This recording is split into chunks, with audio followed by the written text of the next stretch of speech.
Hey y'all, Jim here with Sunrise Farm. Thanks so much for stopping by today.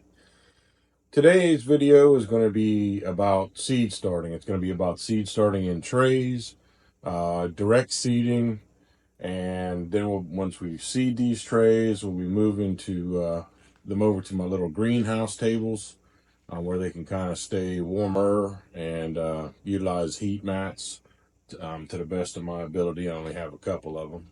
But so we're moving over there and kind of do a quick greenhouse update with it as well. So let's get started talking about what I'm going to be planting down here in the south in Zone 8B, lower part of South Carolina, on my farm this year, and the things I'm getting ready to start. This is not a definitive list. Clearly, depending on your location and/or preferences of what you like to grow, there's so many more things you could grow. There's probably 40 or 50 things you could start coming up in February. But this is basically what I'm going to be doing. And I'll try to remember a couple of mentions that I'll be doing that aren't on my list yet. For instance, potatoes. I'll be picking up my seed potatoes next week. Today happens to be January 30th, I believe, Thursday. And it's about 35 degrees outside this morning, although it's going to be a beautiful sunshine day and about 65 this afternoon. It's a little brisk out there as well, a little windy. We've had a lot of wind lately. And I thought, what a better way to start a morning than inside doing something productive and staying out of the wind. And while I'm doing it, talk to y'all as well. So, anyway, back to what I was saying about potatoes. I'm getting ready to buy my seed potatoes next week. I've already made a couple phone calls to make sure who was going to have what here locally to me. And generally, yes, you can buy them from certain like Tractor Supply, Lowe's, this kind of thing. Sometimes you can certainly buy them online. You can buy them from seed company websites. However, if you happen to live anywhere near a rural area that has some sort of local like mom and pop style farm and seed store, generally speaking, they will have them and they will be far cheaper and easier to obtain.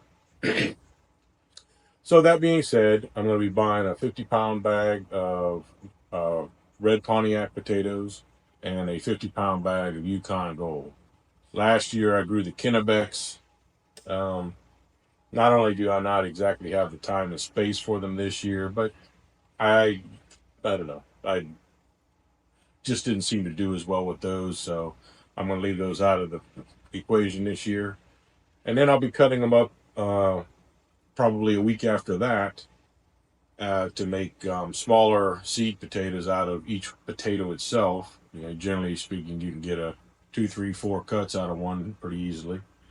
And then towards the latter half of February, probably about the third week in February, I should be planting my potatoes. So that's one thing that won't exactly be on my list of seed starting stuff, but that's certainly one thing I will be doing. Well, let's talk about what I do have on my list. Let me put on my reading glasses so I can see what I'm saying. I'm actually going to start with flowers real quick. I really kind of should have already done the flowers, but a week or so ago we had a 3-inch snowstorm down here in the south, and it threw everything off. It threw me off for about a week. Um, Not only that, just battling the snow and the cold on the ground, and um, even my greenhouse heaters when it was getting down to right around 20 degrees wasn't keeping up the best.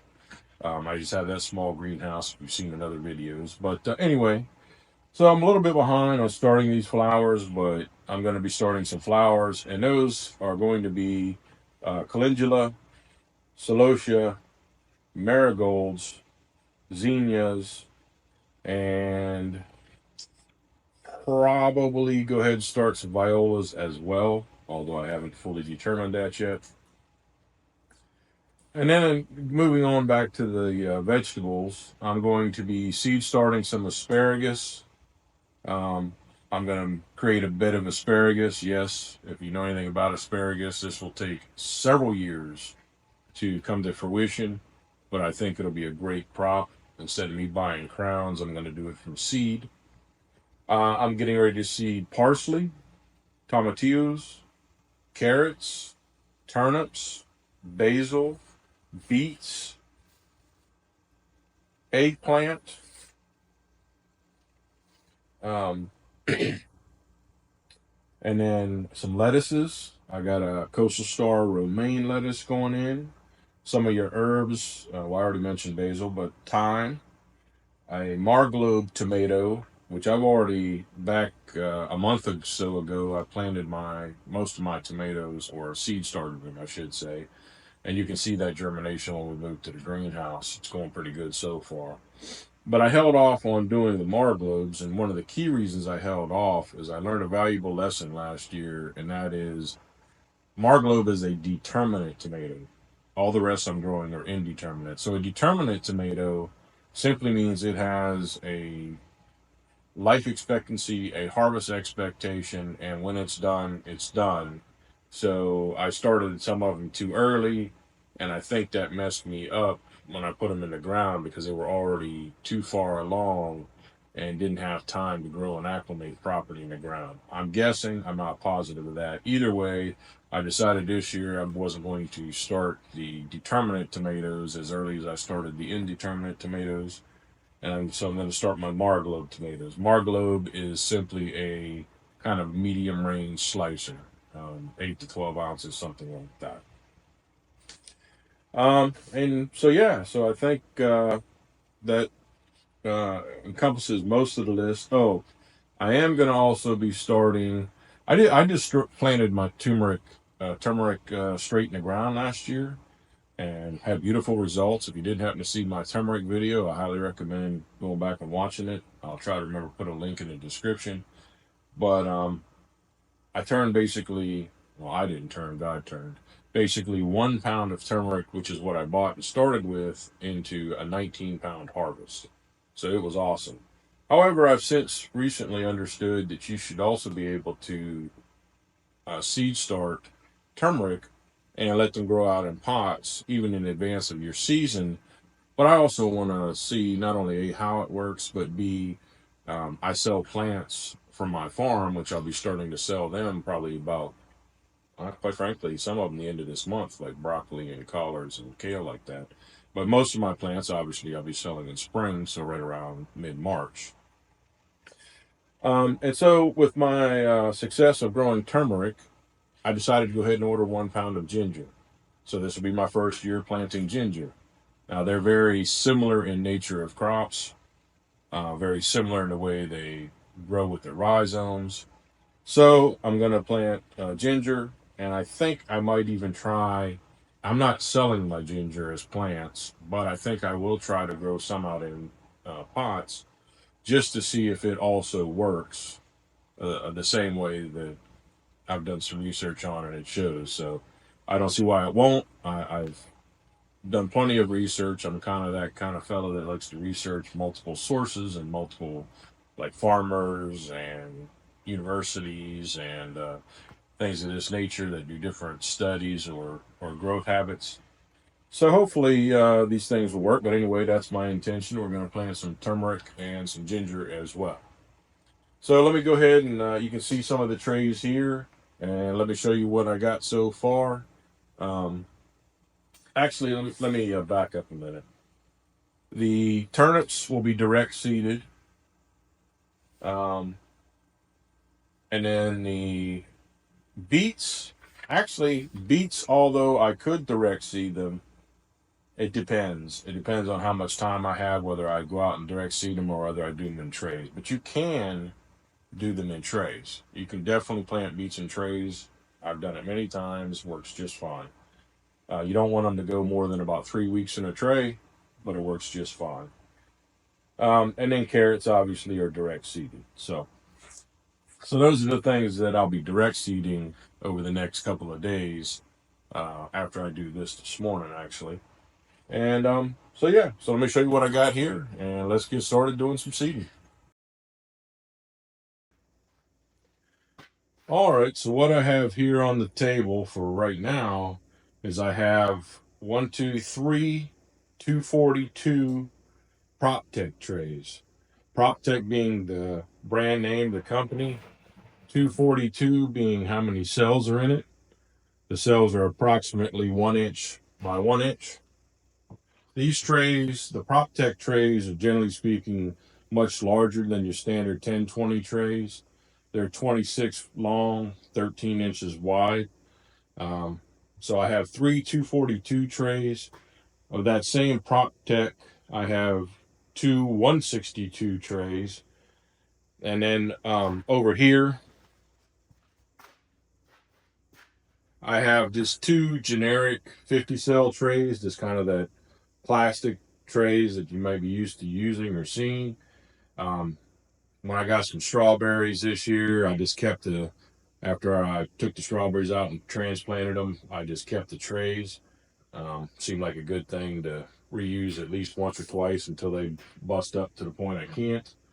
And then over here, I have two 128 cell Windstrip trays. And the Windstrip brand comes from Neversink Tools. So the very first thing we're going to do is plant this 242 tray with the Marglobe tomatoes. I'll be planting the entire tray with the Marglobes.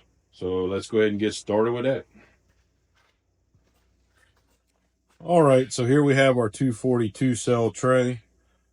I have not made any uh, dimples or divots in it at all yet.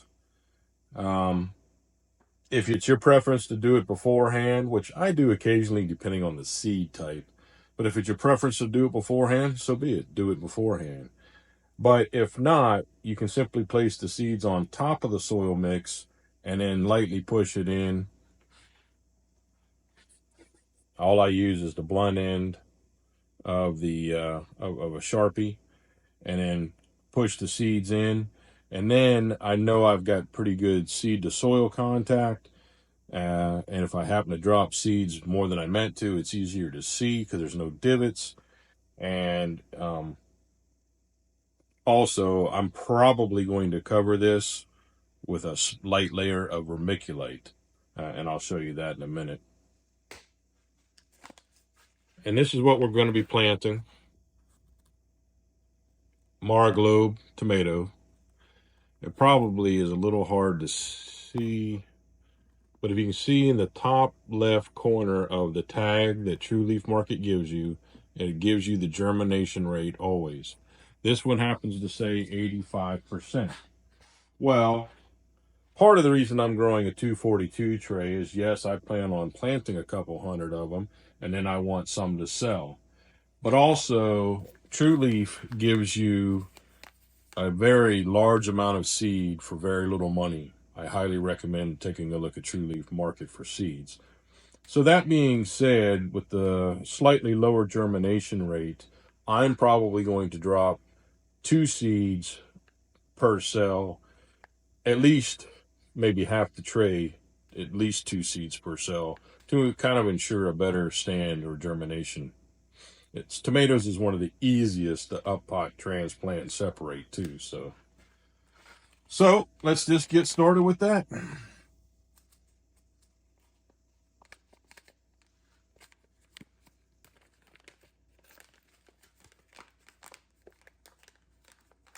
In this particular case, I'm just going to dump them in some into my hand.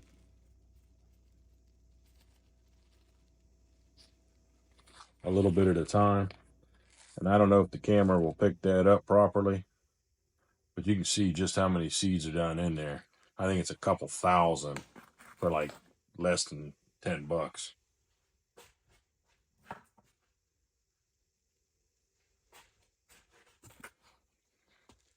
All right, so let's get to planting.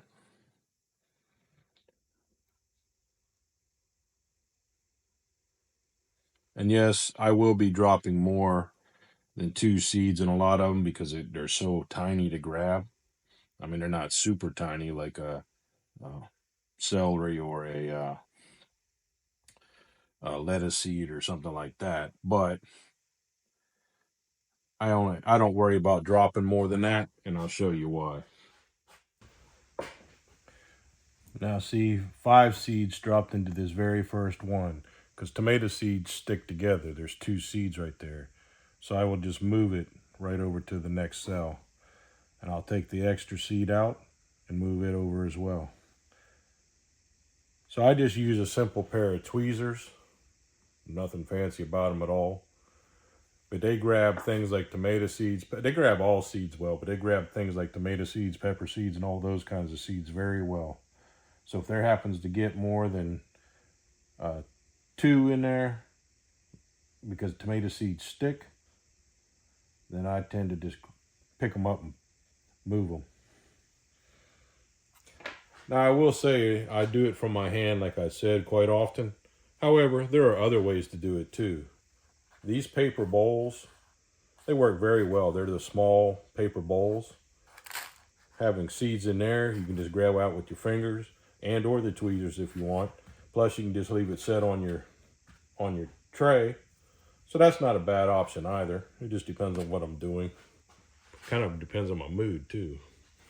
There's also little devices like this. Now, they work decent, but you can also dump seeds out very quickly if you A, aren't paying attention, B, bump something, especially if you're doing the small brassica seeds that are round, that roll. You know, tomato seeds, it's fairly easy to do with tomato seeds, but like I said, tomato seeds tend to stick together. So it's hard anyway, unless you get a pelleted variety. There is one quick thing I'll say about the device. Most of y'all are probably familiar with this, but on the off chance you didn't know such a thing, see the numbers on it? There's 1 through 6. And those numbers, 1 through 5, 0 being the other one, 1 through 5. And all those are, as it goes to the correlating size of the split they give you. 0 being no split whatsoever. And yes, carrot seeds and other seeds will come out just fine in a setting like that. But you want to turn it to a setting just big enough to get the seed out that you're trying to put in. Too big a hole, you know what's going to happen. Too small a hole, obviously you're not getting any seeds out. All right, let's continue.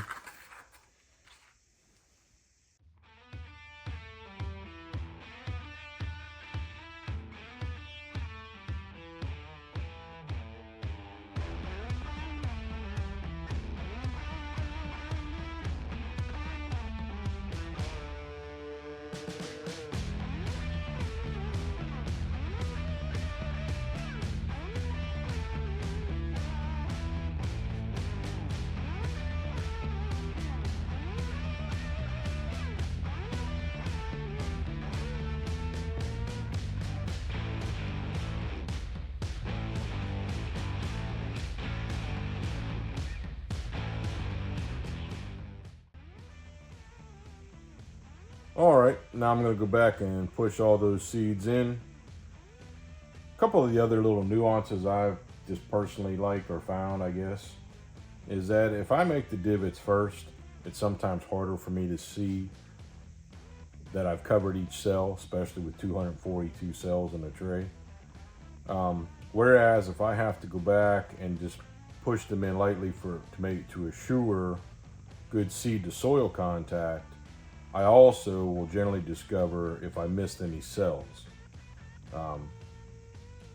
So anyway, let's go ahead and do that. Now there is one thing I will say about you doing this kind of method, doing it with a marker. When you push the seeds in, do it with a slight twisting motion, because if you don't, this marker will get moist because my seed mix is moist, and it'll just lift the seeds right out. But if you twist it, generally speaking, that will not happen. So.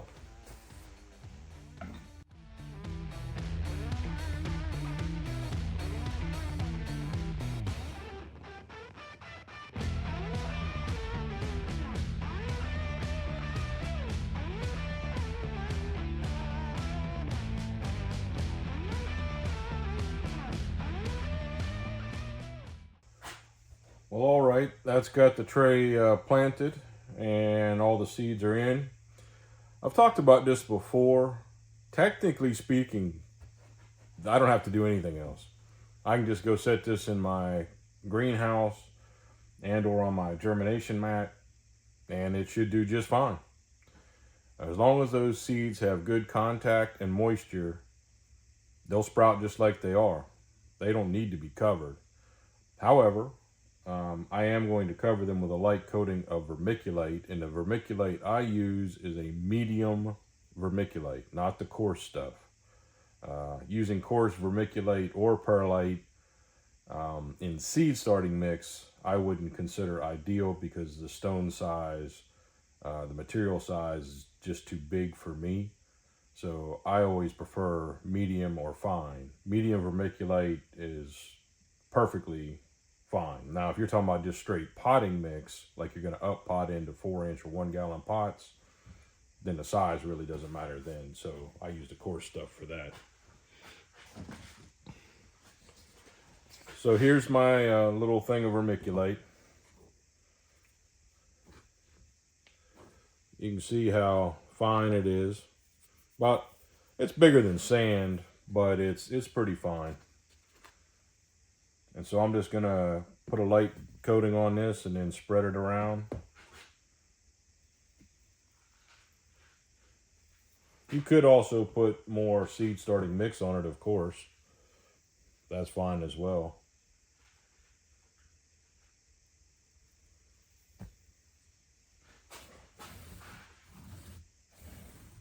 Part of doing it here with vermiculite, or even fine perlite if you use it, is that it can help with not only the moisture, obviously the moisture content, but it can help with things like moss should you not be using a fully sterile seed starting mix, which mine isn't fully sterile because I actually basically make mine most of the time. I find it's too expensive for me how much I have to go through to do that, to buy it, because I can't find anybody locally that, so I always have to ship it in, and that shipping is just, as you probably well know, kind of silly.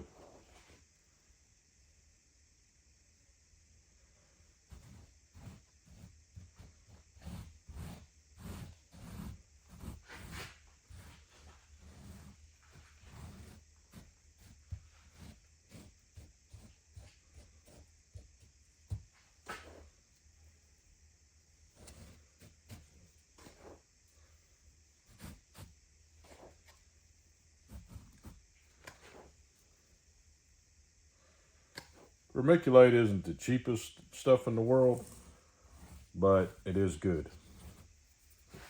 So there it is, just a light dusting of vermiculite.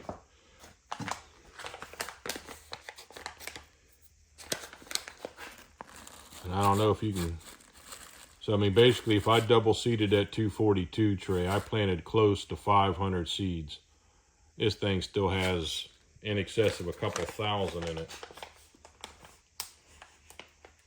I think I order the 4-ounce versions of these instead of the packets, only because I do plant so much, and because Marglobes are such a they're determinate tomatoes, so I plant them more than once throughout the year.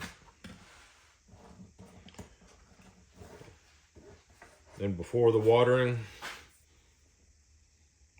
there you go. Just put a couple tags in there. I generally put one in at each end because my trays generally are in my seed room long ways. So I just put one in at each opposite corner. That way, no matter which way I put the tray in there, I can kind of see what I've done when. Well, there you go, folks. One seed out of these, 9 seed trays I already have prepped for various things. One done, but after this, there's still a whole bunch to go. We hadn't even begun to get into the next end of February, rather, excuse me, and the beginning of March, getting into all the cucurbits and I mean just okra, some other things that we'll be planting thousands of. So anyway, Like I said, this is one tray. I'm not going to bore you to tears watching me do all these other trays.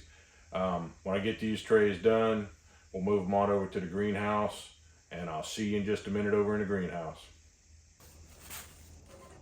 All right, well, while I haven't actually done all of those trays just yet, I will do so later today and probably even some into tomorrow. Tomorrow's supposed to have a little bit of a rain day, so something great to do indoors is start trays. But anyway, I wanted to just bring you out here to the greenhouse. I have finished a couple of the trays. You can probably see one off to the side here and one maybe down low behind me on that table there, the one I was actually working on. But let me just give you a quick update and show you where we're at on our germination process and what I've done so far out here in my greenhouse since my last updated video. So yeah, let's just check it out a minute. So if I back up just a minute and you get to see my greenhouse kind of in its entirety inside, you'll notice now that I have 3 tables. I have 2 on the left-hand side and 1 on the right-hand side as we're looking at it. I will ultimately put a 4th one in there. That right there is a tray. It's actually an epoxy mold tray, but since I don't really do woodwork anymore, it works out perfect even for my large PropTech trays, where I can bottom water and I can use my AgriThrive in there and bottom water with some fertilizer at that. So you can probably see right here, I've got some onions that I'm actually in the process right now of transplanting, getting them out in the field. They're actually well past due. But let's just take a look. You know, over here we got some collards, and in the back of it some kale. Collards are going great. Kale's coming up nice. This is a tray, one of the ones I just seeded with the vermiculite on top with the tomatillos in it. Then I've got all kinds of variations of peppers in here. I'm not even sure what's what at the moment. That one right there is a poblano, and then that one is a tomato called Tumbling Tom. I'm going to be trying them out in some hanging baskets this year, sell them at the market as well as some grow bags, and they germinated excellent. Right here I have my Burpee Big Boy Indeterminate Hybrid tomatoes, excellent germination there. I've got these old German tomatoes, not as excellent germination, but still quite good. I wouldn't say it was terrible by any stretch of imagination. It's good. And then I've got a smaller tray of sweetie tomatoes there. Definitely the germination on that small tray was not that great, but I also have a 242 tray of those. Then I have red and green cabbage back there. Right here, I have one of my trays. I got 2 trays right here of California Wonder bell peppers, both doing excellent. Whole tray of banana peppers. And all of these are 242 trays in here, or at least most of them are. And then right here is that whole tray of sweetie cherry tomatoes, which I do have excellent germination on. Then I have a whole tray here of jalapeno peppers. And it's very hard to see because this is my tray of celery, but it is coming up. Down there I have some big-headed cabbage, Copenhagen. Then I have some broccoli. Then I have some other trays germinating down there. That's that tray right there with the vermiculite on it that I just did to the marglobes. Then I've got a half a tray of eggplant and a half a tray of artichokes. Then I've got a tray of lettuce right there, both a red and a green butterhead lettuce. And then over here, these few, and this is all I had, it's all I ordered actually, but these are the giant jalapenos, or excuse me, no, this tray, I'm sorry, this tray is the giant bell peppers. I do have a tray just like it of giant jalapenos though. Actually, I don't think the giant jalapenos have germinated yet. But those are supposed to be giant bell peppers. And then my cayenne pepper is just now starting to come up. These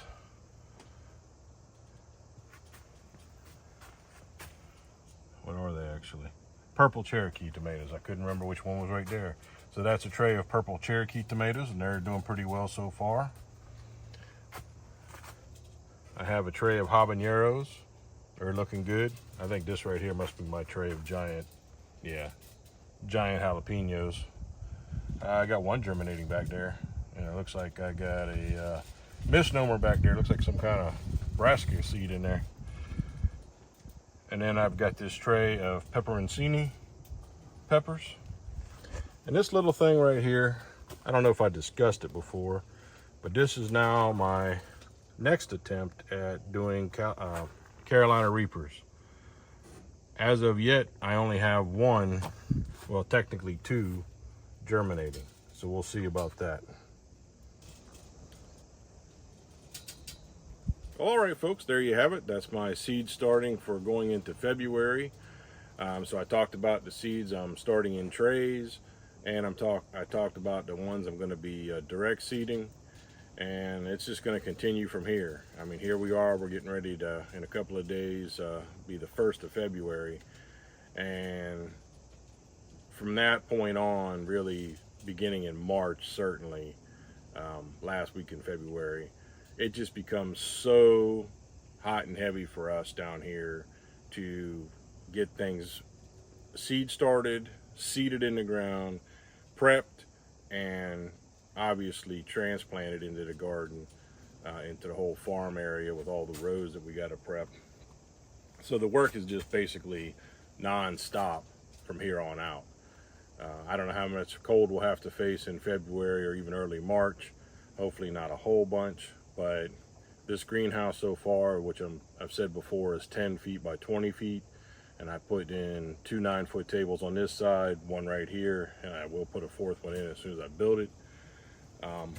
So yeah, it's just, and it's almost time for us to start up potting too, which just adds one more task to the farm. So I'd love to know what y'all are planting in your areas and what kind of things you grow. Like I said, this was not an exhaustive list. This is what we're doing here on our farm, and some of the reasons why we're doing it.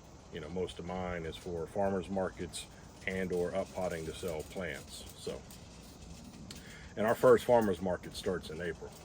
So that'll give you a clue as to kind of how busy it's going to be.